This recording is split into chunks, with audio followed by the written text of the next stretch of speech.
4절부터 14절, 1장 4절부터 14절입니다. 같이 읽어보겠습니다.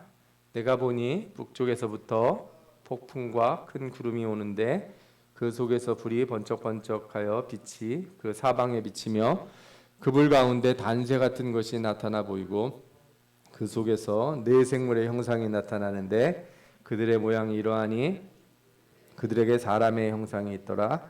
그들에게 각각 네 얼굴과 네 날개가 있고 그들의 다리는 곧은 다리요 그들의 발바닥은 송아지 발바닥 같고 광낸 구리같이 빛나며 그 사방 날개 밑에는 각각 사람의 손이 있더라. 그 네 생물의 얼굴과 날개가 이러하니 날개는 다 서로 연하였으며 갈 때에는 돌이키지 아니하고 일제히 앞으로 곧게 행하며 그 얼굴들의 모양은 넷의 앞은 사람의 얼굴이요 넷의 오른쪽은 사자의 얼굴이요 넷의 왼쪽은 소의 얼굴이요 넷의 뒤는 독수리의 얼굴이니 그 얼굴은 그리하며 그 날개는 드러펴서 각기 둘씩 서로 연하였고 또 둘은 몸을 가렸으며 영이 어느 쪽으로 가면 그 생물들도 그대로 가되 돌이키지 아니하고 일제히 앞으로 곧게 행하며 또 생물들의 모양은 타는 숯불과 횃불 모양 같은데 그 불이 그 생물 사이에서 오르락내리락 하며 그 불은 광채가 있고 그 가운데서는 번개가 나며 그 생물들은 번개 모양같이 왕래하더라. 아멘. 오늘은 에스겔서 강의 두 번째 시간 그발 강가에서 본 하나님 이런 말씀을 한번 나눠보도록 하겠습니다. 우리가 지난 시간에 에스겔서를 시작을 해서 에스겔서의 개요를 쭉 들으셨어요. 오늘은 에스겔서 첫 장의 이제 내용부터 시작을 할 건데 에스겔서가 읽기 어려운 이유가 첫 장부터 너무너무 어려운 내용이 갑자기 확 들어와요. 뭐가 그렇게 어려운가? 하나님의 보좌가 나타나는 거예요. 그러면 뭐 그냥 그렇게 이해를 하면 되지 왜 어렵냐? 우리 한번 같이 한번 생각을 해보시죠. 오늘 먼저 지금 이제 어떤 상황인지 여러분들이 예언서 말씀을 항상 볼 때는 그 시대와 상황을 좀 생각을 하셔야 돼요. 우리가 지금 어디 있는지, 우리가 지금 어떤 상황에 처해 있는지. 그래서 먼저는 성경을 읽을 때 성경이 써져서 처음 읽게 되는 그 사람들 있죠? 그 사람들 상황 속에 여러분들이 같이 있을 때 이해가 제일 빨라요. 그 자리에 있다고 생각을 해보면 말씀이 제일 빨리 이해가 돼요. 그 다음에 어떻게 해야 돼요? 그 말씀을 가지고 지금 우리의 삶의 현장으로 이렇게 가지고 와야 돼요. 그것도 쉬운 일은 아니지만 같이 들고 오면 그때는 이해가 되는 게 아니고 그때 이제 우리 삶으로 가져오면 은혜가 되는 거죠. 그러니까 이해라고 하는 거는 이 말씀이 그 시대 그 상황에서 어떻게 그들에게 들렸을까를 생각하는 것이라면 이게 말씀이 은혜가 된다는 건 그래서 지금 나에게는 이 말씀이 무슨 의미가 있느냐 이렇게 될 때 의미가 이제 은혜가 되는 거거든요. 당시 상황을 좀 생각을 하고 특별히 환상을 보는 거기 때문에 말씀을 제가 전하기 전에 환상에 대한 이런 계시나 환상에 대한 해석을 하는 해석적 입장을 제가 여러분들에게 말씀을 드리는 게 옳을 것 같아요. 여러분들도 이런 입장을 좀 가지셔야 돼요. 저하고 똑같은 입장을 가져라. 제가 뭐 그렇게까지는 강요를 하진 않겠지만 복음주의적인 입장에서 우리가 어떻게 계시와 환상을 이해할 것인지 성경에 있는 왜냐하면 이거 잘못 이해하고서 자기 멋대로 해석하다가 이단에 빠지는 사람들이 그렇게 많거든요. 온갖 희한한 해석들을 하시는 분들이 많기 때문에 누가 그런 얘기들을 하면 여러분들은 그 사람들의 말을 그냥 듣는 게 아니고 그 사람들이 그렇게 말하는 해석적 입장이 있어요. 자신들이 어떤 관점에서 성경을 보고 있는지 그렇게 말하는 그 사람의 위치를 볼 필요가 있는 거죠. 그 말 그 자체를 들으면 다 맞는 것 같이 막 들릴 때가 있어요. 근데 그 사람들이 어디에 서 있나 이거를 잘 볼 필요가 있다는 거죠. 그래서 우리가 어떤 입장에서 말씀을 볼지, 우리가 어느 자리에 있는지를 우리 봐야죠. 그리고 오늘 말씀에 이제 주된 그 두 가지 큰 의미들이 나오는데 세 가지라고 할 수 있죠. 하나는 이제 네 생물, 우리가 읽었던 본문에 방금 나왔죠. 그리고 또 조금 더 가면 바퀴가 나와요. 그리고 그 네 생물과 바퀴가 이렇게 떠받들고 있는 하나님의 보좌가 있습니다. 그것들을 좀 살펴보고 도대체 이걸 뭘 보여주시려고 하는 건가, 이 말씀을 가지고 우리 삶을 한번 가져와 보도록 하죠. 먼저 이제 여러분들이 이렇게 생각하시면 돼요. 나라가 이제 이렇게 망했어요. 우리 전쟁 나는 얘기들 요즘 TV에서 보지 않습니까? 이게 폐해 중에 폐해인데 전쟁이 어느 날부터 TV에 중계가 되기 시작을 해요. 가장 첫 번째로 TV 중계된 걸 제가 생각해 보면 예전에 CNN이라고, 지금은 이제 유명한 이제 그 뉴스 케이블 방송이 됐지만 그 당시는 우리나라에는 잘 안 알려졌어요. CNN이 미국이 이라크 공습하는 거 바그다드에서 생중계를 했습니다. 하늘에서 막 미사일이 떨어지고 막 이런 거. 요즘도 뉴스에 보면은 여러분들 막 뭐가 날아다니면 탱크에다 막 미사일 떨어뜨리고 뻥 터지는 거 보이지 않습니까? 이게 어마어마하게 무시무시한 거예요. 사람이 죽는 장면을 지금 TV로 보여주는 거예요. 근데 우리가 그런 게 없으면은 별로 감각이 없는 시대가 된 거예요. 하도 영화 같은 거 보면서 폭탄 터지는 걸 봐서. 여러분들이 좀 그건 좀 아쉽다. 우리 시대가 좀 너무 그런 시대가 된 거 아닌가 한번 생각해 볼 필요가 있어요. 우리가 이런 상황에서 생각하면 전쟁이 나서 이렇게 어려운 상황에 있는 사람들을 이렇게 마치 객관적인 입장에서 보려고 해요. 그런데 말씀을 이해하려면 어떤 입장이 되라고요? 그 자리로 가라고 그랬잖아요. 여기 이제 6.25를 경험하신 분은 아마 우리 목사님, 아주 어렸을 때 경험을 하신 것 같은데 다른 분들은 6.25를 직접 경험해 보진 않으셨잖아요. 그죠? 예. 그러니까 우리 전쟁을 잘 모른다고요. 전쟁이 어마어마하게 비참합니다. 근데 지금 시대는 그래도 전쟁이나 뭐 인권이라도 있고 뭐 이러잖아요. 막 카메라를 찍고 그러니까 좀 나은 면도 있겠죠. 또 뭐 보급도 금방금방 비행기로 막 날라다 주고 그러니까. 근데 이게 지금 몇천 년 전이잖아요. 한 2500년, 2600년 이렇게 된 그때인데 2500년쯤 됐죠. 이 사람들이 지금 어떻게 걸어가겠습니까? 우리가 한 100년 전 전쟁, 100년 전에 있었던 전쟁만 생각해도 사람이 정말 끔찍하다고요. 굶어 죽는 일은 태반이고 전쟁이 났다 그러면. 예. 그런데 전쟁이 나서 패해가지고 끌려가는 사람들이 포로로 가다가 꽤 죽었겠죠. 광야를 걸어가니까 뭐 물이 넘치겠습니까? 뭐 물 줘가면서 목마르지 좀 땀 닦고 좀 쉬었다 가자. 야 좀 그늘에서 쉬었다 가자 이러겠습니까? 그런 거 없어요. 네. 지금 뭐 사람이 사람 몰골이 아닐 거라고요. 예. 먹을 거나 제대로 먹을 수 있었는지 모르겠어요. 살아남는다는 게 신기한 거죠. 그렇게 끌려가는 거예요. 그러니까 걸어서 그것도. 예. 저도 군대에서 이렇게 걸어봤지만 하루 걸으면 진짜 막 발바닥에 물집 다 생기고 난리도 아니거든요. 근데 이 당시에는 뭐 슬리퍼도 아니고 그죠? 예. 그런 거 바닥에 그냥 나우판떼기 같은 거 이렇게 깔고서 그런 거라도 있는 사람은 부자죠. 귀족들, 일반인들은 맨발로 가야 되는 거거든요. 그 얼마나 그 비참하고 고통스럽겠습니까? 가면서 이게 그냥 뿅 하고 간 게 아니에요. 그냥 기차 타고 한 번에 간 게 아니고 한참 걸어가니까 가면서 무슨 생각을 했을 것 같아요. 뭐 온갖 생각을 했겠죠. 뭐 우리나라는 망한가, 우리 민족은 끝인가 이제. 하나님은 살아계신가? 우리가 잘못한 게 있어도 이 정도를 하시면 안 되지. 뭐 별 생각을 다 했겠죠. 아니다, 우리는 잘못됐다, 우리는 벌을 받아 마땅하다. 뭐 이런 사람부터 시작해가지고 가면서 뭐 붕시렁거리고 욕을 하는 사람들, 아니면 어떻게 하면 저 바벨론 사람들은 눈에 잘 띄어가지고 좀 편한 데로 갈까. 뭐 온갖 생각들이 막 넘쳐났을 거예요. 왕이 있는 것도 아니고 왕이 있은들 무슨 소용이 있겠습니까? 포로로 끌려가는 주제.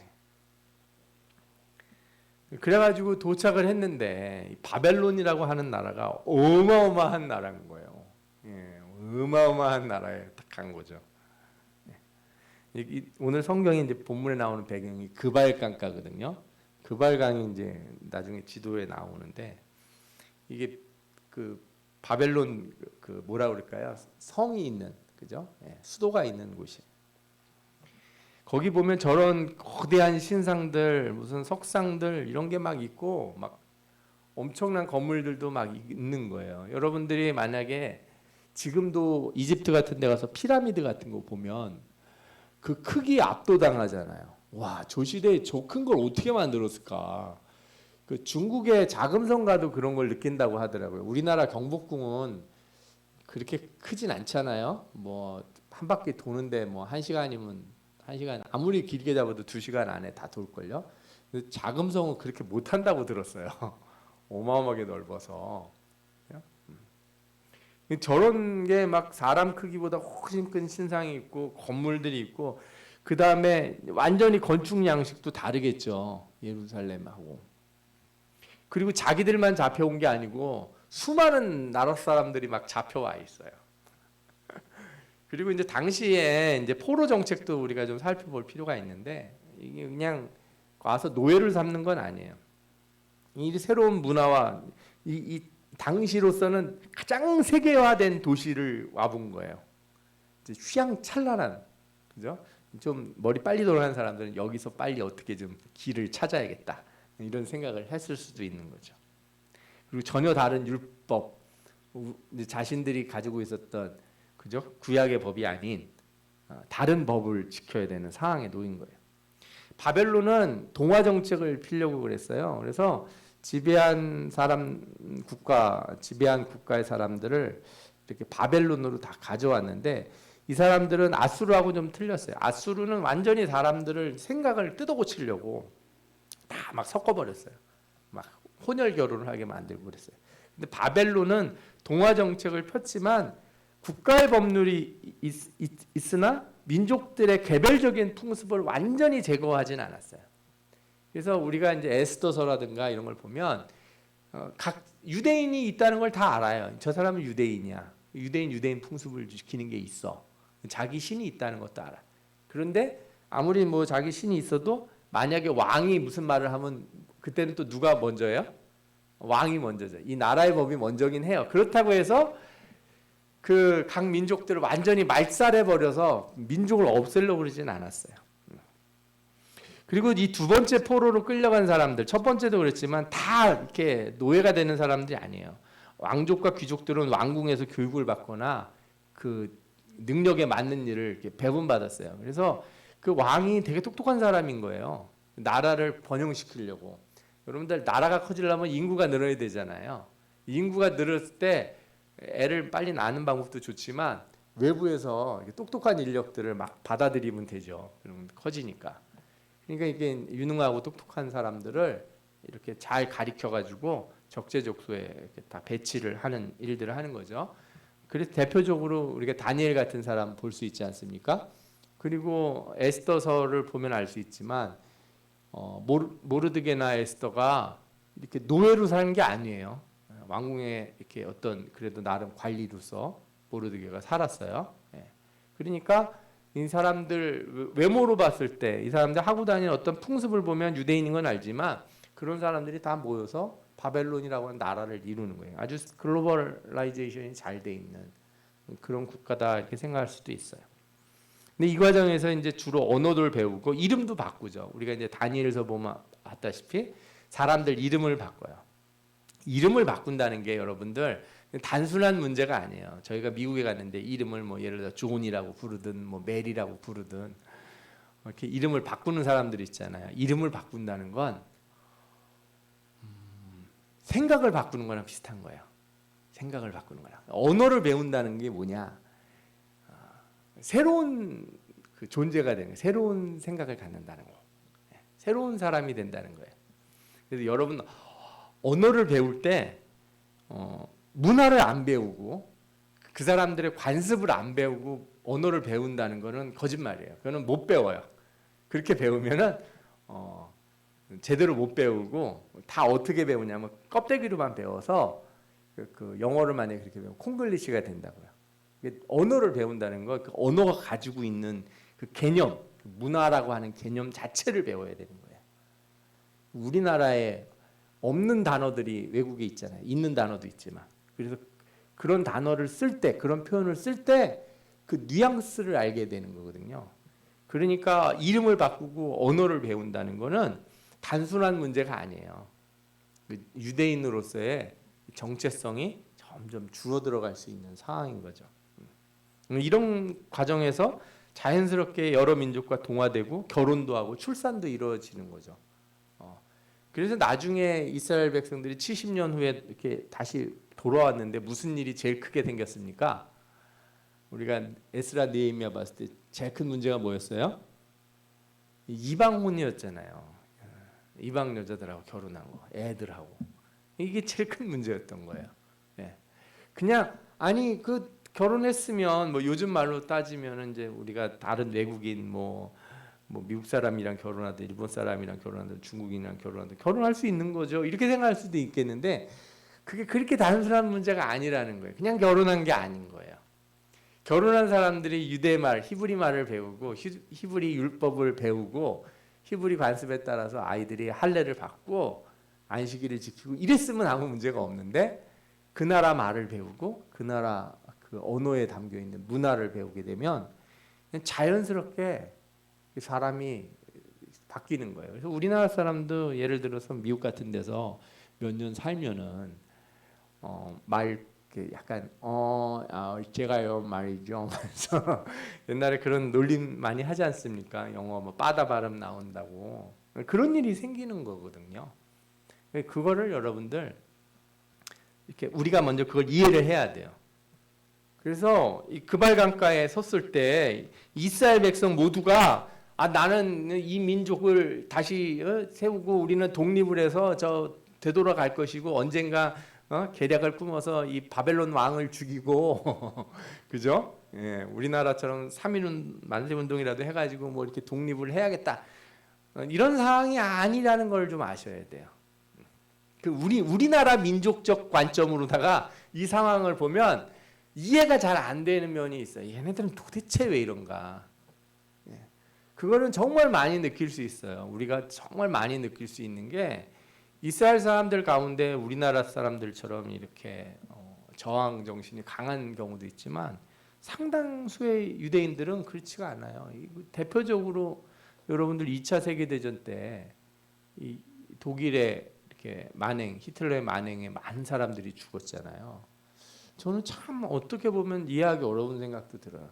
그 정도인데 이렇게 저항도 안 하고 반란도 없고 총을 들고 싸우지 않았을까? 근데 이게 참 문제죠. 국가가 없으니까 왕이 없는 민족, 그죠? 그 당시로 따지면 지도자가 없는 민족의 어떤 그런 슬픔이라고 그럴까요? 하여튼 우리가 좀 이제 이런 상황들을 좀 깊이 생각을 해볼 필요가 있어요. 자, 그리고 첫 번째 환상을 본 장소가 어디냐면 그발강이라고 보이죠? 바벨론이라고 하는 곳 지금의 이라크 지역이에요. 이라크 지역에 이라크, 이란 뭐 이렇게 하고 연결된 그 부분인데 지금 이라크 지역이라고 보시는 게 맞아요. 저 하류가 그 두 개의 큰 강이 흐르죠. 유브라데스 강, 티그리스 강. 저 두 강은 창세기에도 나와요. 에덴 동산에 그 네 강이 있는데 그 네 강 중에 두 강 이름이 저 티그리스 강하고 유브라데스 강이죠. 아주 유명한 강이에요. 저 문명이 생겼던 강. 그 밑쪽에 하류에 있는 강으로 그발강이라고 이렇게 이름이 써 있죠. 저기예요. 저기에 30째 해 넷째 달 초닷새 해 이렇게 돼 있어요. 그때가 언제냐? 여호야긴 왕이 사로잡힌 지 5년. BC 593년 7월 31일이에요. 저 때가 날짜가 이제 정확히 나오더라고요. 뭐 7월 31일이라는 게 이제 환산했을 때 그렇다는 거예요. 30째 해 넷째 달이라고 하는 거는 아마도 이 에스겔의 나이가 아닌가 싶어요. 30째라고 하는 게 에스겔이 30살 때 저걸 본 것 같아요. 그러니까 여호야긴 왕이 사로잡힌 지 5년 됐으니까 2차 포로가 된 지 5년 지나서 지금 환상을 본 거예요. 포로로 잡혀온 지 5년이 지났다. 이렇게 생각해 보시면 돼요. 5년. 5년이 짧은 기간이에요, 긴 기간일까요? 우리 저기 권사님 이사 가신 다음에 지금 사시는 곳으로 박 권사님 이사 가신 뒤로 몇 년 지나셨어요? 5년 지나셨나요? 그 정도 안 됐나요? 근데 꽤 익숙해지셨죠? 예. 왔다 갔다 뭐 좀 긴 거리를 운전하고 그러시지만 꽤 익숙해지셨을 거예요. 예. 저희 지금 있는 곳도 4년 아직 안 됐는데 꽤 익숙해지거든요. 5년 지났으면 꽤 익숙해졌을 것이다. 예. 노예로 이렇게 포로로 끌려갔지만 그래도 이제 거기서 먹고 뭐 물 먹고 뭐 하고 이렇게 어쨌든 버티고 5년을 버텼으면은 그래도 아직 이제 살만 할 것이다. 어떻게든 편하진 않지만 어떻게든 버티고 살 수 있는 상황이다 이거예요. 이 상황에 관련된 시편이 하나 있어요. 이게 시편 137편 1절에서 4절에 있는 말씀인데 이런 말씀이 나와요. 우리가 바벨론 여러 강변 거기에 앉아서 시온을 기억하며 울었도다. 그 중에 버드나무에 우리가 우리의 수금을 걸었나니 이는 우리를 사로잡은 자가 거기서 우리에게 노래를 청하며 우리를 황폐하게 한 자가 기쁨을 청하고 자기들을 위하여 시온의 노래 중 하나를 노래하라 하미로다. 우리가 이방 땅에서 어찌 여호와의 노래를 부를까. 이 시점에 아마 쓰여진 것 같아요. 이제 한참 지나서 한 60년 70년쯤 지났을 때는 좀 다들 살만해서 이런 소리는 안 했겠지만 포로로 잡혀가서 얼마 되지 않아서 이런 시를 쓰지 않았을까. 요게 그 유명한 그 옛날에 가수 중에 보니엠이라고 있었습니다. 여자 셋 흑인 셋과 남자 흑인 넷이 나와서 이렇게 부르던 노래가 있어요. 바벨론 강변에서. 그 팝송이 있는데 나중에 한번 찾아가서 들어보세요. 저는 옛날엔 몰랐어요 이 노래가. 이게 팝송인지. 근데 이 성경 구절 가사, 킹 제임스 버전에 있는 가사를 그대로 사용해서 노래를 불렀더라고요. 깜짝 놀랐습니다. 하여튼 나중에 알게 됐을 때 이런 시가 있어요. 그러니까 지금 이제 그런 상황에서 그발강가에 있었다는 얘기가 그거예요. 이런 상황에서 에스겔이 하나님의 말씀을 듣게 됐다. 이거 좀 빨리 해야 되겠네요. 시간이 자꾸 지나가는데. 자, 이제 이런 상황에서 환상을 봤는데 제가 환상을 얘기하기 전에 제 해석학적 입장을 좀 말씀드린다고 그랬잖아요. 이제 상황을 알게 됐으니까. 라틴 교부 제롬 같은 사람은 에스겔서의 난해함을 다룰 수 없다 이렇게 인정을 했어요. 에스겔서는 모든 신학자들이 정말 해석하기 어려워해요. 힘들어합니다. 특히 그래서 여러분들이 에스겔서로 하는 설교를 들으시면 주로 뭘 들으셨을 거예요? 그 해골이 있는 그 뼈에서 이렇게 뭐가 붙어가지고 이렇게 일어나는 거, 힘을 주는 설교 많이 들으셨을 것 같아요. 그거 외에 한 몇몇 장을 제외하고 에스겔서 전체를 가지고 설교하기가 쉽지가 않아요. 왜냐하면 너무 환상과 말이 너무 어려워요. 우리가 예레미야서를 봤을 때도 마찬가지예요. 예레미야서를 그렇게 읽는 것도 사실 쉽지 않았어요. 어려운 일이었고. 이사야서는 제가 다음에 한번 다시 할게요. 이사야서도 했는데 제가 예레미야서 하면서 많이 저도 은혜를 받아서 이사야서를 다시 읽어야겠다 하는 생각이 또 들더라고요. 칼빈도 뭐라냐면 이 모호한 것을 이해하기가 거의 불가능하다. 첫 판부터 이 환상을 보는 게. 유대인들은 30세 이하의 사람들에게 에스겔서의 시작과 마지막 부분을 읽지 못하게 했답니다. 왜? 그 첫 장면에 뭐가 나와요? 네 생물과 하나님의 보좌가 나오잖아요. 그 맨 뒤에 뭐가 나오냐면 그 여러 장에 걸쳐서 새로운 성전이 나와요. 그리고 하나님의 영이 성전 안으로 다시 들어오세요. 근데 중간에 에스겔서 중간에 보면 이제 하나님의 영이 성전에서 나가시잖아요. 하나님의 영이 나가신단 말이에요. 근데 다시 들어오는 장면이 뒤에 나와요. 그래서 이런 거 너무 난해하고 이런 걸 자꾸 읽다가 십계명을 위반할까봐 십계명의 하나님에 대한 생각을 이렇게 하나님의 모습이나 형상을 생각하면 안 되는데 그리거나 근데 이런 거를 이제 하면 안 되기 때문에 하지 못하게 했다는 말들이 있어요. 제가 이제 요한계시록도 많이 보지만 여러분들에게 말씀드릴 때 이걸 꼭 가르쳐 드리고 싶어요. 말씀을 통한 계시와 달리 환상을 본 사람 그 사람의 이해의 한계가 꼭 나오게 돼 있어요. 그러니까 무슨 얘기냐면 성경에서 이 무슨 표현이 나오냐? 뭐뭐 같다 이렇게 얘기를 해요. 뭐뭐 같다. 그게 뭐예요? 내가 뭘 봤는데 내 머릿속에 있는 단어로 그거를 찾는 거예요. 성령은 우리를 쓰시더라도 우리 머릿속에 없는 단어를 끄집어내진 않으세요. 그렇게 하시지 않는다는 거예요. 예를 들어서 에스겔이 뭘 봤는데, 예를 들어 다니엘이 뭘 미래의 환상을 봤는데, 미래를 보면서 미래의 모든 사람들이 핸드폰을 들고 다닐 것이고 핸드폰은 갤럭시와 아이폰이 있더라, 이렇게 얘기하지 않는다는 거예요. 왜? 사람들이 들고 다니면서 이렇게 하고 사진을 막 찍는 걸 봐도 그걸 환상으로 보여준다고 알겠어요? 그 설명할 방법이 없는 거예요. 까만 물건을 들고 다니더라, 이렇게 얘기를 하겠죠. 그죠?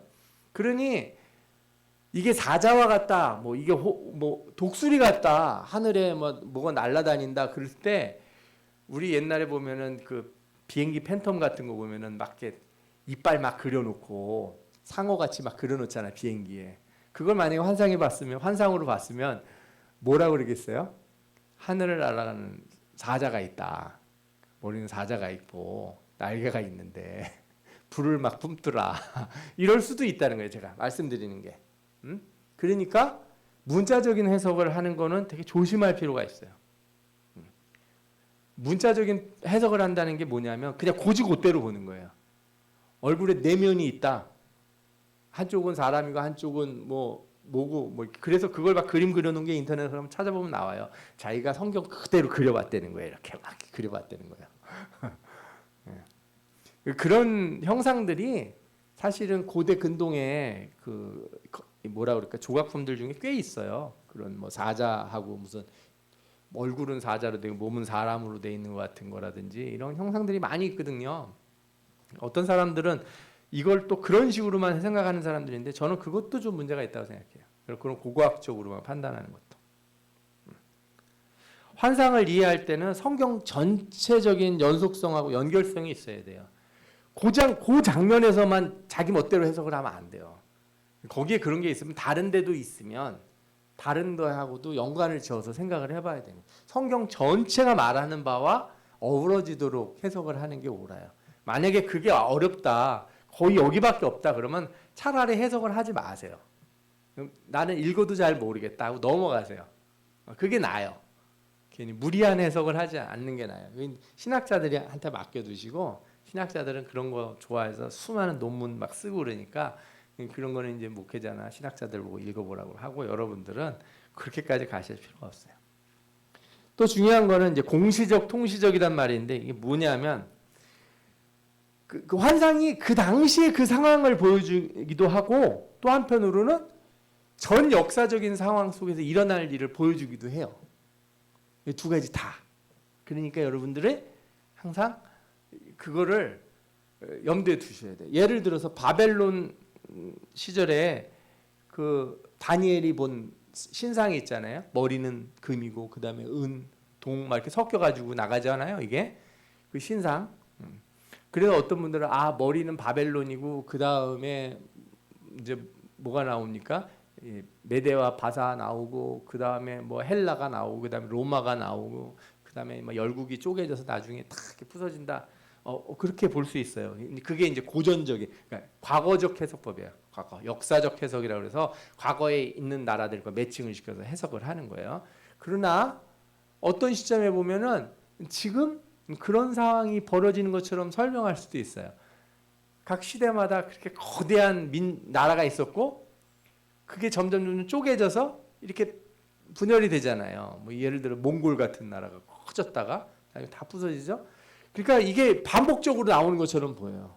제가 그래서 요한계시록 설명드릴 때 나선형처럼 반복된 것처럼 보인다는 거예요, 이게. 그러니까 이 두 가지 요소가 다 같이 있으니까 그거를 비밀을 알아냈다고 이건 무슨 나라고 이건 무슨 나라고 이건 누구고 막 여기다 사람 이름 갖다 막 붙여놓고 막 이러는 사람들은 좀 과하다. 너무 많이 나갔다. 그렇게 생각할 필요가 없다. 그래서 저는 여러분들이 그런 거를 이해할 이유는 없고 그런 걸 찾아봐야, 그런 걸 이제 주장하는 분들 따로 있으니까 왜 그걸 보여주셨을까 생각해 보세요. 그 환상을 보여준 이유가 뭘까? 환상이 도대체 왜 그걸 보여주셨을까? 아까 이제 내생물 같은 게 나오면 그 왜 보여주셨을까?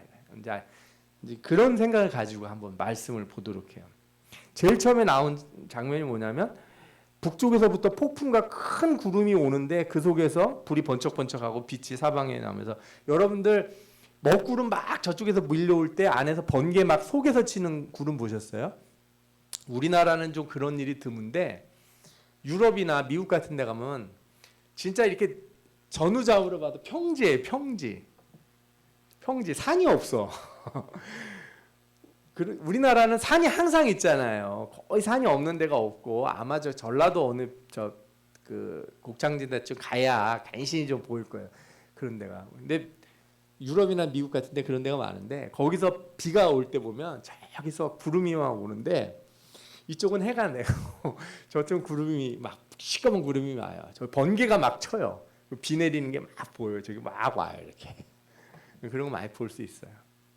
그러면 그런 거 장면이라고 생각하시면 돼요. 안에 막 번쩍번쩍하고 뭐 나오는 거죠.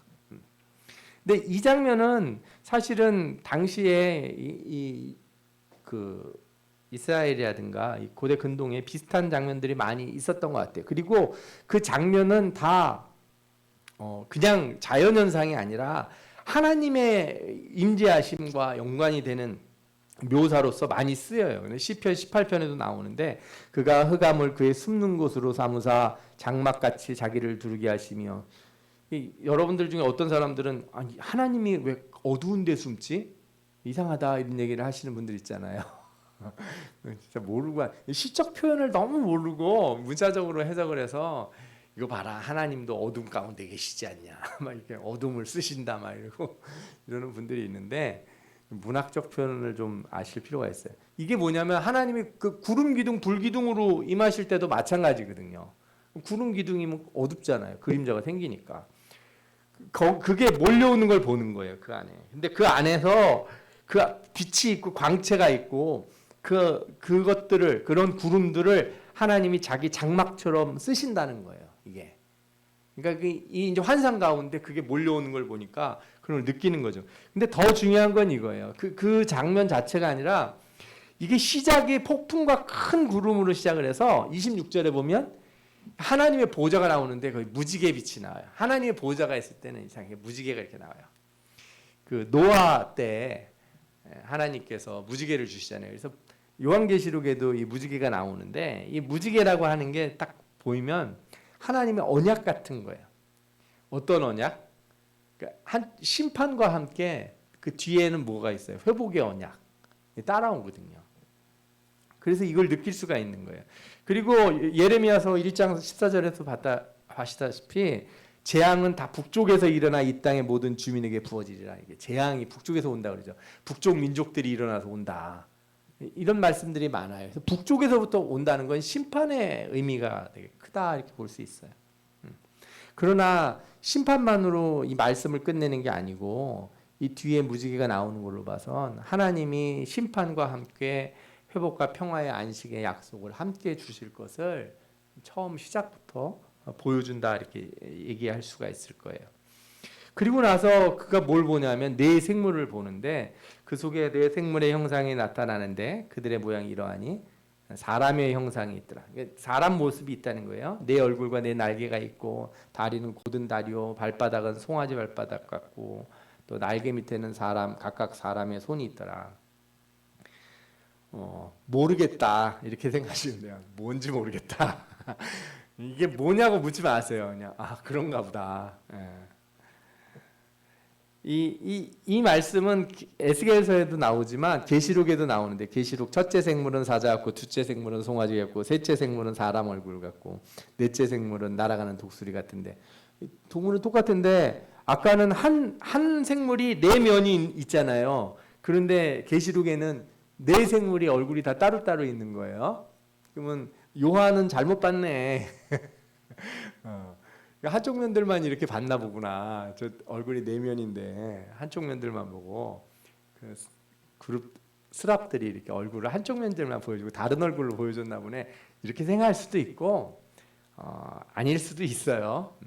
이거에 대해서 여러 입장들이 있는데 예를 들어서 그 아주 고대 교부들이죠. 이레니우스라고 하는 사람은 이 생물이 복음서와 관계에 있다. 이게 되게 유명한 해석이에요. 그래서 제가 가져왔는데 어거스틴은 이 네 생물을 복음서와 연관지어서 마태복음은 사자, 마가복음은 사람, 누가복음은 황소, 요한복음은 독수리 이렇게 했다는 거예요. 제롬이라고 하는 사람은 마태복음이 인간, 예. 그다음에 마가복음이 사자, 누가복음은 황소, 독수리가 요한복음의 상징이다. 이렇게 한 거예요.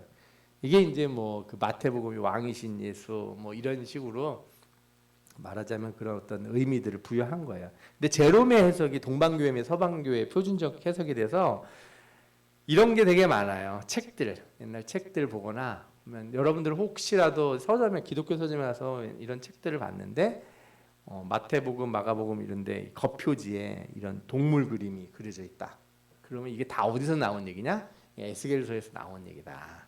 이거 유럽 같은 데 가셔가지고 혹시 문에 저런 거 되어 있는 거 보거나 저런 그림들을 조각품을 보면 이거는 에스겔서 1장에 나온 저 스랍들, 그룹들을 형상한 것이다.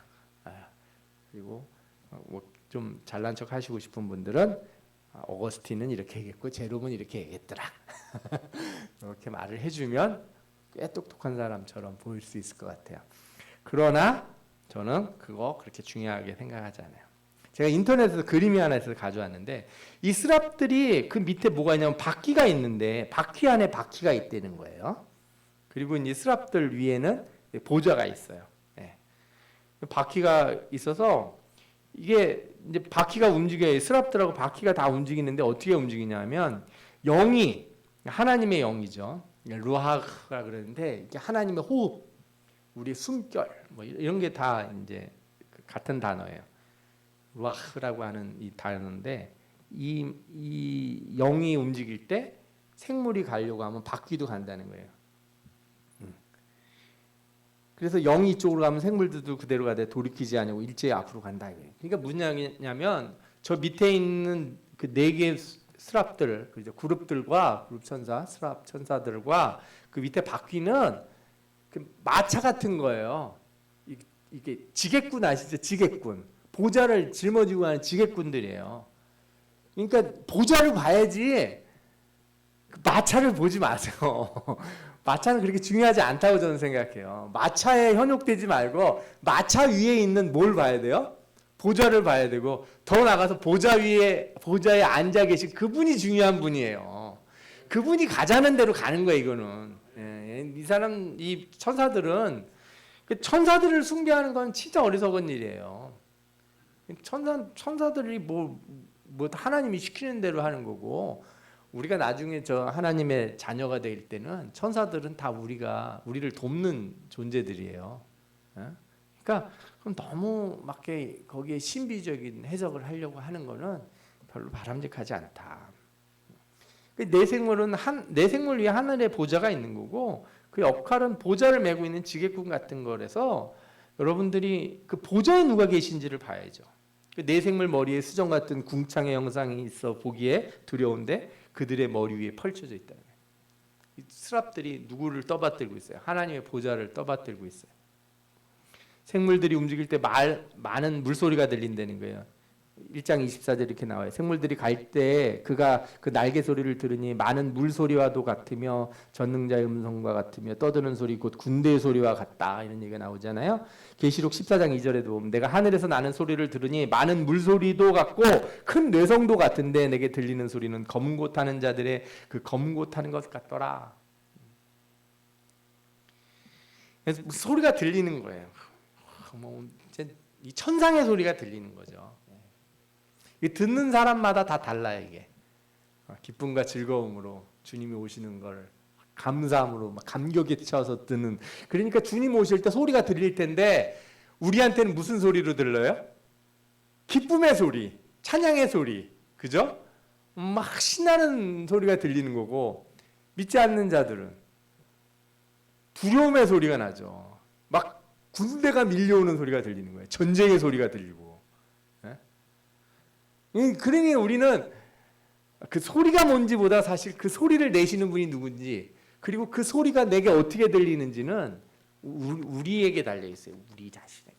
우리 하나님이 거룩하신 분이 그 하나님, 공의로우신 하나님, 사랑이 많으신 하나님이 정말 달려가서 껴안고 싶은 하나님인지 예수 그리스도인지 예수님인지 아니면 바위 사이에 숨어서 제발 나를 숨겨다오 이렇게 소리를 지를 상태인지는 우리 자신의 영적 상태가 결정하는 거예요.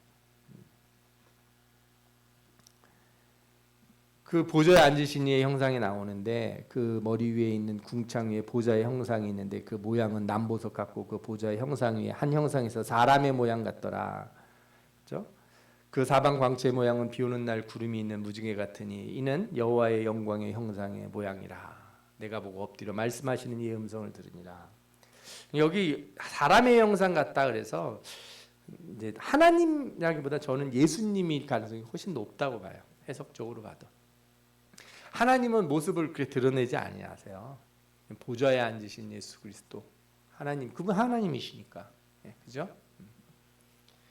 그래서 이게 계시록에도 나오는데 앉으신 이의 모양이 벽옥과 홍보석 같고 또 무지개가 있어 보좌에 둘렀는데 똑같이 무지개가 나오죠. 5장 4절에도 보면 내가 또 보니 보좌와 네 생물과 장로들 사이에 한 어린 양이 서 있는데 일찍 이 죽임을 당한 것 같더라. 그러니까 우리가 이것들을 보면서 보좌에 앉으신 이가 그걸 이제 성부 하나님이라고 생각하는 사람도 있고 성자일 수 있다 이렇게 생각하는 사람도 있는데 어쨌든 하나님이시다. 하나님의 삼위일체 하나님께서 오신 거예요. 그러면 이제 여러분들이 생각해 봐야 되는 거죠. 도대체 왜 그걸 보여주시는가요? 처음부터. 중요한 건 뭐냐면 내 생물의 모습이나 바퀴 역할, 뭐 색, 날개의 수, 뭐 이런 것들 있잖아요. 이렇게 사각이고 무슨 뭘로 이루어지고 무지개가 무슨 색깔이고 이런 건 저는 여러분들에게 말씀드리는데 이게 중요한 거 아니다. 그런 거에 너무 사로잡히지 마라. 왜 하나님의 보좌가 포로로 잡혀 있는 바벨론 그발 강가에 나타나셨는가? 그 상황에 왜 나타나셨을까? 이게 제일 중요한 것 같아요. 하나님의 선지자들이 주로 하나님을 어디서 뵀어요? 이사야는 어디서 뵀습니까? 성전에서. 그죠? 예루살렘에서. 예레미야도 제가 봤을 때는 성전에서 주님을 뵀을 거예요. 뭐 집에서 아니면 뭐 길 가다 어디 이런 일은 별로 드물어요. 특별히 하나님께서 이끄셔서 산으로 하나님이 계시는 산에 뭐 호렙산이니 뭐 이렇게 시내산이니 여기 성경에 나오는 산들이 있잖아요. 주님이 임재하시는 그런 특별한 곳이 아닌 이상에는 대부분의 선지자들은 어디서 주님을 만나요? 주님의 음성을 들어요. 성전에서. 즉 보좌가 내려왔다는 거예요. 보좌가 왔다는 건 그발 강가에 성전이 없잖아요. 지금 여기 성막도 없고 아무것도 없다고요. 예. 와서 5년이나 지났는데 뭐 성전을 짓겠다고 그러겠어요. 성막을 짓겠다고 하겠어요. 제사가 제대로 되겠어요. 뭐 먹고 살기도 바쁜데 뭐 아무것도 없을 거 아니에요. 예. 근데 거기에 하나님의 보좌가 오신 거예요. 하나님이 친히 오셨어요. 보좌 위에 계신 영에 의해서만 움직이는 생물과 바퀴라는 걸 생각해 보면 하나님이 친히 이스라엘이 포로로 생활하는 그발 강가로 찾아오신 거예요. 5년 지나서. 포로로 끌려온 지 5년 만에 주님의 보좌가 주님의 자녀들이 있는 곳에 왔다는 거예요. 포로로 가 있는데 버렸는지 알았는데 우리 잊어버리셨는지 알았는데 하나님이 찾아오셨어요. 보좌를 봤을 때 그래서 그가 여기 계시다는 거예요. 어디에? 바벨론 그발 강가에. 바벨론에 계시다 하나님이. 이거는 너무너무 놀라운 사실인 거예요. 이스라엘 백성들은 상상하기가 어려운 거죠. 예. 하나님은 어디 계시는 분이에요? 예루살렘에 성전에 있어야 돼요. 다 부서지고 다 파괴되고 그런다면 어디겠어요? 지금은 물론 이 5년 됐을 때 아직 파괴되지 않았을 때죠. 2차 포로가 돼서 끌려온 지 5년 됐으니까. 그가 여기 계시다는 것이고 그가 여기서 에스겔을 부르셨다는 거예요. 왜 에스겔을 부르셨겠어요? 그 보좌가 와가지고 하나님 말씀 백성에게 전하게 하시려고. 저는 이런 생각을 해봐요. 말씀을 이제 마칠 건데, 지금 포로가 돼서 5년이 됐는데 이스라엘 백성들의 상태를 봤는데, 하나님이 심판을 내릴 때 하나님이 원하시는 바가 있잖아요. 하나님이 징계를 하시거나 벌을 주실 때 하나님이 원하는 게 있어요. 어떻게 되는 걸 원해요? 회개하고 돌이키고 변화되고 그러기를 원하죠. 예. 근데 하나님이 에스겔을 불러서 하실 말씀이 있다는 거예요. 백성에게 좀 말을 좀 해주라. 5년이 지났는데도. 처음에 끌려올 때는 아마 하나님 앞에 회개하고 울었던 사람도 많았겠죠. 한 5년쯤 지나니까 어때요? 있을만한 것 같다. 저 딱 그런 것 같아서 지금 너무 속이 상한 거예요. 하나님이. 그래서 제가 이제 다음 시간에 볼 텐데, 하나님이 에스겔한테 뭐라 그래요? 듣든지 아니 듣든지. 그리고 뭐라고 그러신다? 저는 이 말씀이 너무 참 속이 상하는 게, 그들이 목이 곧아서 안 들을 거라는 거예요. 가서 전하라는 거예요. 그 심판을 해서 때려가지고 너희들 좀 맞아봐야 돼. 한번 정신 차려야 돼. 때려놨는데 얻어맞더니 맞는 것도 맞을만 하네. 그러고 있어요. 때리는 부모 입장에서 기분이 어때요? 이걸 어떻게 해결해야 되나 얘를. 승질을 해도 안 되고, 엄마가 울어도 말을 안 듣고, 패도 말을 안 듣고, 막 협박을 해도 말을 안 듣고, 잘해줘도 말을 안 듣고. 처음엔 쬐끔 반짝하다가 그냥 그러려니 하고 또 그래버리면은 이 부모의 마음이 어떻겠어요? 너무 속상하죠. 제가 그래서 말씀 보다가 이런 생각이 들었어요. 감옥에 간 아들을 면회하러 온 엄마 생각이 났어요.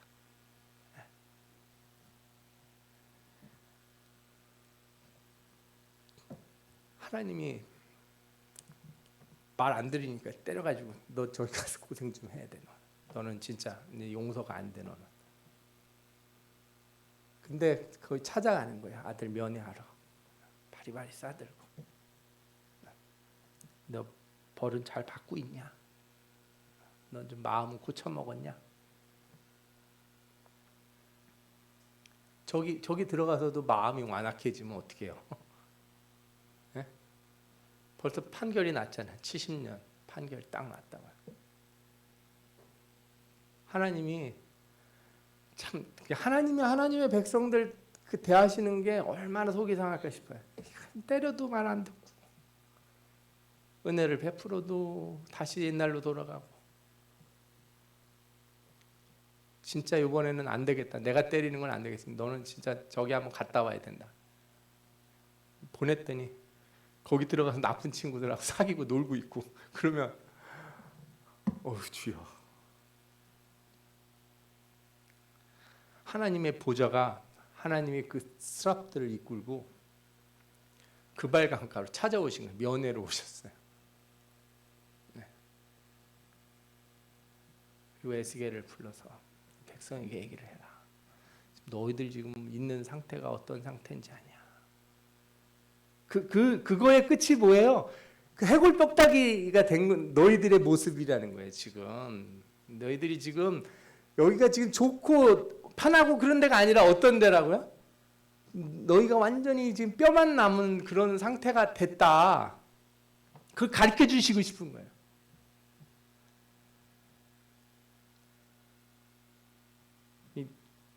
그래서 에스겔서 첫 장에 여러분들이 보셔야 될 건 내 생물의 모습이 뭔지, 날개가 뭔지, 바퀴는 왜 그렇게 생겼는지가 아니에요.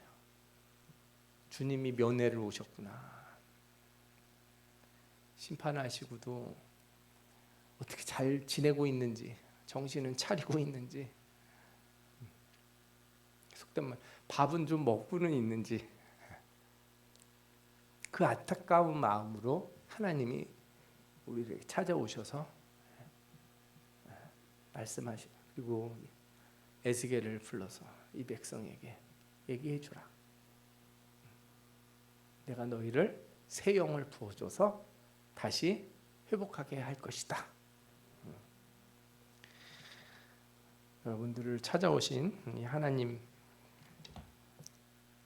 우리를 항상 우리의 죄악을 보시고 징계하시더라도 그냥 두지 아니하시고 버려두지 아니하시고 오셔서 은혜를 베푸시고 우리에게 말씀을 주시는 그 하나님, 그 보좌의 하나님이 여러분들의 삶의 자리에 항상 오실 줄 믿습니다.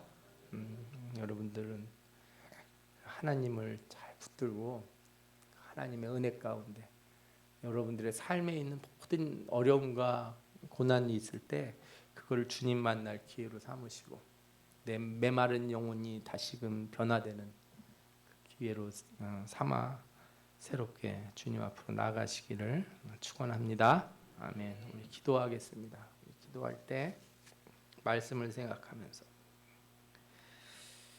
우리에게 오신 하나님 감사합니다. 우리의